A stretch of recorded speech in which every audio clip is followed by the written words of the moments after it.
Hello મિત્રો, આજે આપણે જાણીશું છે એસએસબી દ્વારા ભરતી બહાર પાડવામાં આવી છે. સશસ્ત્ર સીમા બળ દ્વારા જે ભરતી બહાર પાડવામાં આવી છે તેનું ફોર્મ ઓનલાઈન કઈ રીતના ભરવું તેના વિશે સંપૂર્ણ માહિતી આપવામાં આવશે આ વિડીયોમાં.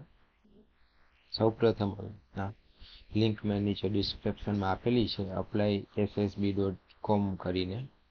તેના ઉપર ક્લિક કરશો એટલે ડાયરેક્ટ તેમના હોમ પેજ ઉપર વહી જશો. અહીંયા તમને આ રીતનું જોવા મળશે. એમાં તમને અહીંયા એડવર્ટાઇઝમેન્ટ પણ જોવા મળશે. ત્યારબાદ આપણે જોઈશું કઈ રીતના એની સૂચનાઓ પણ આપેલી છે. ફોર્મ કઈ રીતના ભરવું, શું કાંઈ તે, અને ફોટોગ્રાફ તમારે કઈ રીતના અપલોડ કરવો તેના વિશે પણ માહિતી આપેલી છે. સૌ પ્રથમ આપણે, જો તમે રજીસ્ટ્રેશન કરેલું હોય તો અહીંયા રજીસ્ટ્રેશન નંબર અને પાસવર્ડ નાખી અને ડાયરેક્ટ લોગિન કરી શકો છો. અન્યથા તમે રજીસ્ટ્રેશન ઉપર ક્લિક કરશો એટલે રજીસ્ટ્રેશન કરવાનું કહેશે.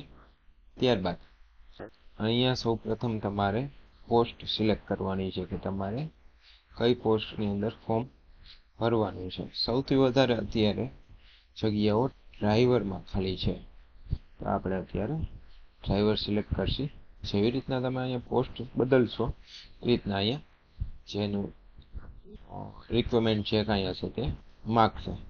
ડ્રાઈવરમાં આપણે સિલેક્ટ કરશે. અત્યારે ઓનલી ફોર મેન, આમાં ઓનલી ફોર મેન જ ભરી શકે છે. અહીંયા ફર્સ્ટ નેમ લખવાનું રહેશે એટલે નામ લખવાનું છે.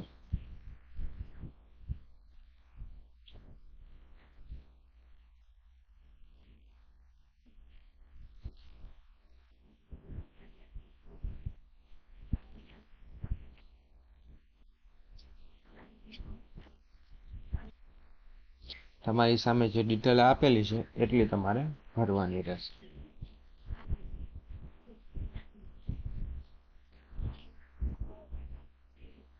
ત્યારબાદ તમારે અહીંયા જેન્ડર સિલેક્ટ કરવાનું રહેશે. ત્યારબાદ નેશનાલિટીમાં ઇન્ડિયા, હિન્દુ, મુસ્લિમ, તમે કેમાં આવો છો તે, શીખ, મેરિડ, અનમેરિડ સિલેક્ટ કરવાનું છે. અને અહીંયા તમે કેટેગરી સિલેક્ટ કરવાની છે. કેટેગરી બદલાવશો એટલે તમારી પાસે માગશે you select OBC category, please your submitted document verification job certificate there will be expired in 3 years. તમામમાં અલગ અલગ ડોક્યુમેન્ટ માગશે.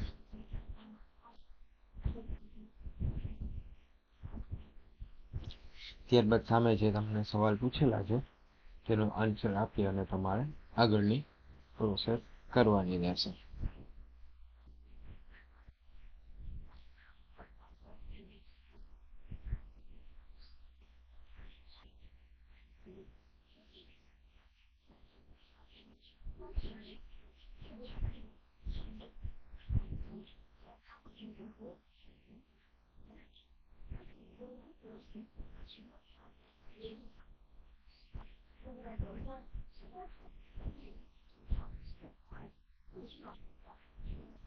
તમારી પાસે એવી લાયસન્સ છે કે નહીં તે.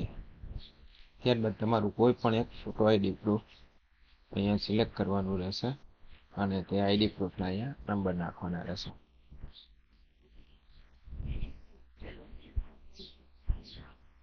ત્યારબાદ શરીરની અંદર કોઈ તમારે એવો માર્ક હોય એ અહીંયા લખવાનું રહેશે.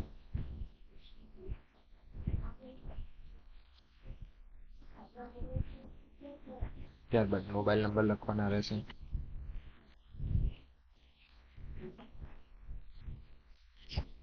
અને મેલ આઈડી.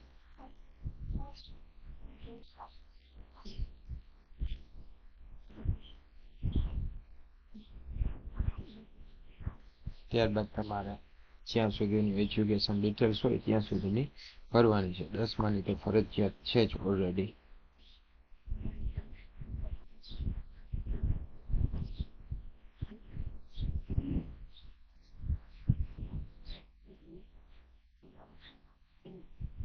અહીંયા આપણે બોર્ડનું નામ લખવાનું છે.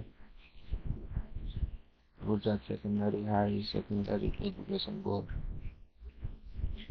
યર ઓફ એક્ઝામ, જે યરમાં એક્ઝામ આપી તે લખવાનું છે. રોલ નંબર લખવાનો છે.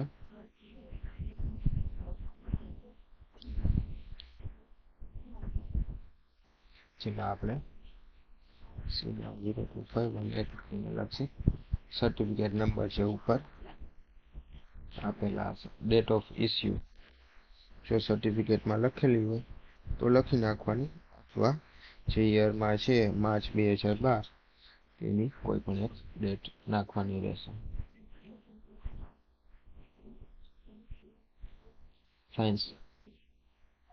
સાયન્સ અથવા એની સબ્જેક્ટ અને ટોટલ તમારા અહીંયા પર્સન્ટેજ નાખવાના છે, ટકાવારી.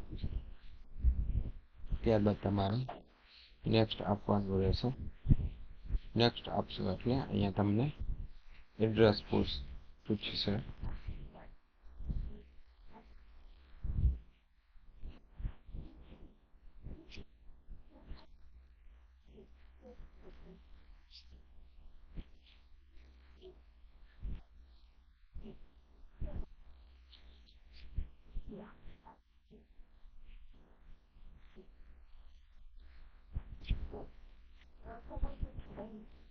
બની જગ્યાએ સેમ હોય તો યસ આપવાનું રહેશે, અન્યથા અહીંયા તમારે બીજું સિલેક્ટ કરવાનું રહેશે.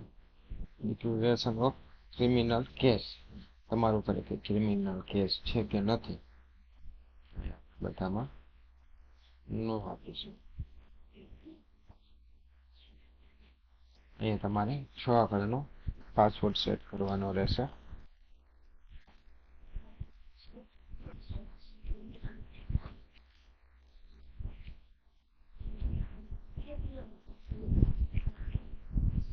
છથી વધારે સેટ થઈ શકશે નહીં.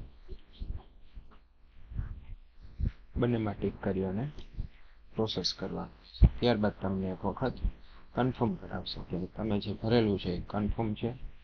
ત્યારબાદ યસ કરી અને આગળની પ્રોસેસ કરી શકો, અથવા જો આમાં કંઈ ભૂલ હોય તો અહીંયા તમે એડિટનો ઓપ્શન આપેલો છે, ત્યાં જઈને એડિટ ડિટેલ કરી શકો છો.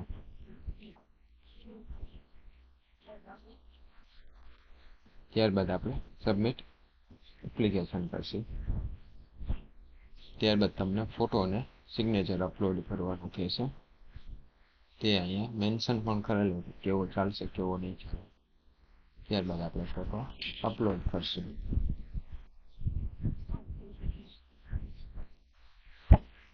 ફોટો અપલોડ કરવા ટાણે 500 GB ની અંદર હોવો જોઈએ, નોટ મોર ધેન 6 મહિનાથી જૂનો ના હોવો જોઈએ. તે આપણે અપલોડ કરશું.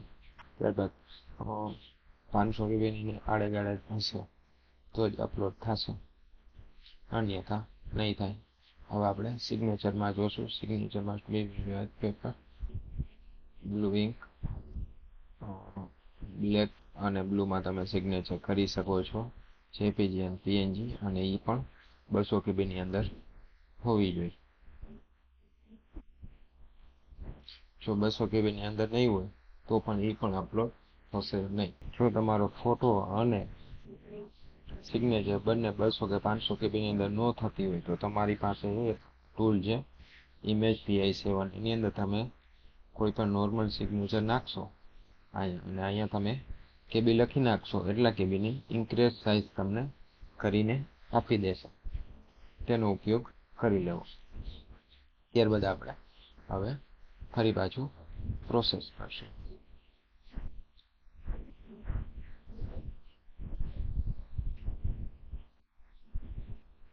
હવે આપણે પે ઓનલાઈન કરવાનો ઓપ્શન આવી ગયો છે. અહીંયા તમારે કેટલા રૂપિયા ભરવાના છે તે પણ આવી ગયું છે. હવે પે ઓનલાઈન ઉપર આપણે ક્લિક કરશું. ત્યારબાદ QR કોડ અને પેન